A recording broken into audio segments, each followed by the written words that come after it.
ওয়ালটন থেকে প্রায় 50 থেকে 60টা ডকুমেন্ট বাইরে থেকে মাল আসছে, প্রায় কয়েক কোটি টাকা হবে। আমরা অ্যাসেসমেন্ট করতেছি যে আমাদের কত টাকা হচ্ছে, আনুমানিক হয়তো 4-5 কোটি টাকা হবে। আমাদের আনুমানিক কোটি তিনেক হবে।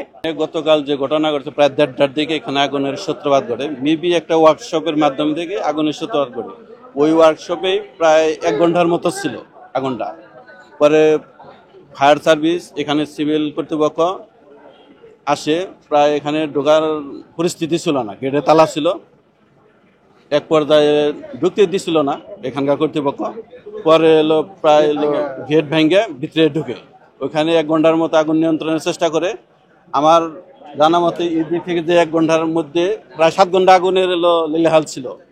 এখান থেকে এখান কর্তৃপক্ষ যদি চেষ্টা করতো এখান থেকে অনেক মাল বের করতে পারতো, তা কিন্তু করে নাই। ওয়ালটন এখন দেশের সীমানা পেরিয়ে পৌঁছে গিয়েছে 50টিরও বেশি দেশে।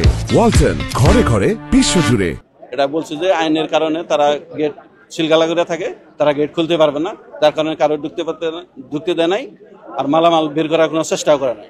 আমার পার্সোনাল অপিনিয়ন হচ্ছে এখানে যদি চেষ্টা করতো অনেক কয়েক কোটি টাকার মাল এখান থেকে বের করতে পারতো। আর আমরা ওয়ালটন থেকে প্রায় 50 থেকে 60টা ডকুমেন্ট বাইরে থেকে মাল আসছে, প্রায় কয়েক কোটি টাকা হবে।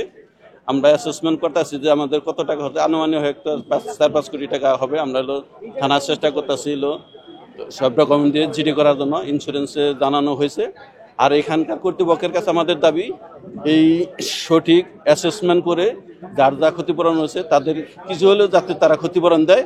আর এই আগুনটার যে ক্ষয়ক্ষতি হয়েছে এটা অতি তাড়াতাড়ি কাটিয়ে স্বাভাবিক কার্যক্রম ফিরিয়ে আনার জন্য জোর অনুরোধ জানাচ্ছি। কারণ সবারই প্রোডাকশন আছে, প্রোডাকশনে অনেক হ্যাম্বার হচ্ছে, দেশের ক্ষতি হচ্ছে।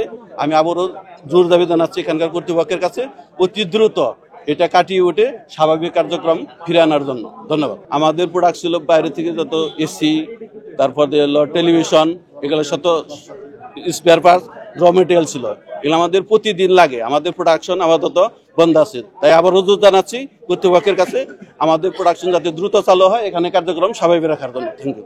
আমরা ওয়ালটনের থেকে আসছিলাম, যখন 1:30টা বাজে তখন আমরা আসতে পারিনি। আমরা আসছি 2টার মধ্যে এসে দেখি যে এই 5টা আগুন লাগছে, অর্ধেক পাঁচটা লাগছে, বাকি অর্ধেক 5টা লাগে নাই।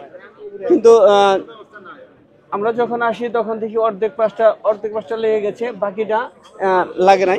সেটা তখন আমরা এ জায়গায় উপস্থিত থাকার কারণে আমরা অনেকের কাছে শুনছি যে ওই সাইডে নিবানো সম্ভব হইতো, কিন্তু কর্তৃপক্ষের দুর্বলতার কারণে ওইটুকু নিবানো সম্ভব হয়নি। বাকিটুকু আস্তে আস্তে সরাই গেছে। ওয়ালটনের মেশিনারিজ পণ্য ছিল, স্পেয়ার পার্টস, রেফ্রিজারেটরের পার্টস, এসির পার্টস, এই সবগুলাই ছিল। হ্যাঁ, আমদানির জন্য ছিল, জি, বিদেশ থেকে আনা হয়েছে র মেটেরিয়ালস। এগুলা সবই পড়ে গেছে। মাঠের মালও পড়ে গেছে। আমাদের মাল প্রায় ভিতরে থাকতো, সবগুলাই পড়ে গেছে। আমাদের আনুমানিক কোটি তিনেক হবে। হ্যাঁ, আমাদের 3 কোটি টাকার হবে যে স্পেয়ার পার্টস গুলো পড়ে গেছে। হ্যাঁ, কর্তৃপক্ষের কাছে চাচ্ছি যে আমাদের যে মালগুলো পড়ে গেছে সেটার সঠিক তদন্ত করে আমরা যেন ওইটার ফ্যাসিলিটি পাইতে পারি, যে আমরা কিছু ওনাদের কাছ থেকে ক্ষতিপূরণ দাবি করছি আর কি।